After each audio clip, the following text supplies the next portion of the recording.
নবী করিম সাল্লাল্লাহু আলাইহি সাল্লামকে নিয়ে যখন কটূক্তি করে, বাজে মন্তব্য করে, নোংরা ভাষায় তার ব্যাপারে যখন কোনো মন্তব্য তারা করে, কয়দিন পরপরই আপনারা দেখেন মুসলমানদেরকে কিছু মানুষ খোঁচা দেয়। মুসলমানদেরকে কিছু মানুষ খোঁচা দেয়।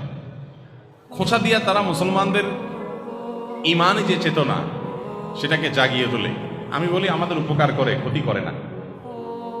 এক দৃষ্টিকোণ থেকে আমাদের এটাতে উপকার হয়। সে হয়তো ক্ষতির উদ্দেশ্যে করে, কিন্তু হয় আমাদের উপকার। নবী করিম সাল্লাল্লাহু আলাইহি সাল্লামকে নিয়ে যখন কটূক্তি করে, বাজে মন্তব্য করে, নোংরা ভাষায় তার ব্যাপারে যখন কোনো মন্তব্য তারা করে, তার কোনো ব্যঙ্গচিত্র যখন অঙ্কন করে, তখন আমাদের মনে আঘাত হয়।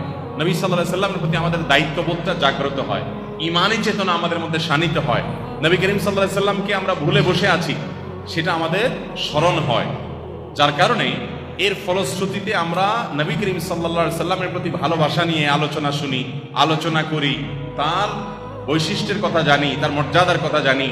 তার প্রতি আমাদের যে কর্তব্য আছে, সেই কর্তব্যটা কিছুটা হলেও করার জন্য আমরা নড়ে চড়ে বসি। এটাতে আমাদের লাভ আছে না নাই?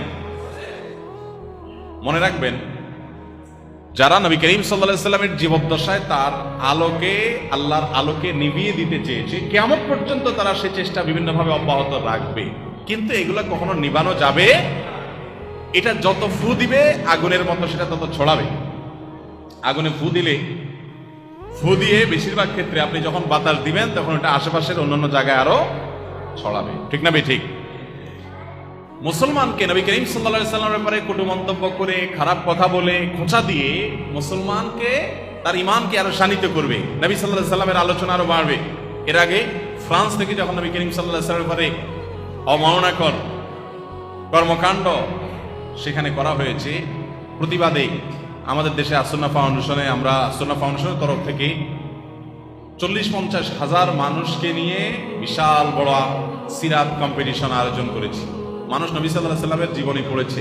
পৃথিবীর বিভিন্ন দেশে, আমাদের দেশে অনেক ভাইরা সিরাতের বই বিতরণ করেছে, ফ্রি, অমুসলিমদেরকে দিয়েছে। এক উসিলা নবী করিম সাল্লাল্লাহু আলাইহি সাল্লামকে মানুষ জানার সুযোগ পেয়েছে। এরা আমাদের নবীজিকে গালি দিলে, আমার নবীজিকে নিয়ে খারাপ কথা বললে আমাদের ঈমান দুর্বল হয়ে যাবে না আরো শক্ত হবে ইনশাআল্লাহ? আমাদের নবীর প্রতি ভালোবাসা কমে যাবে না আরো বাড়বে ইনশাআল্লাহ? এই দুষ্টগুলো যদি জানতো তাহলে এই কাজটা দ্বিতীয়বার আর করতো। এটা করে তাদের মিশনে তারা সফল হওয়ার কোনো পথ কোনোদিনই কিয়ামত পর্যন্ত তারা পাবে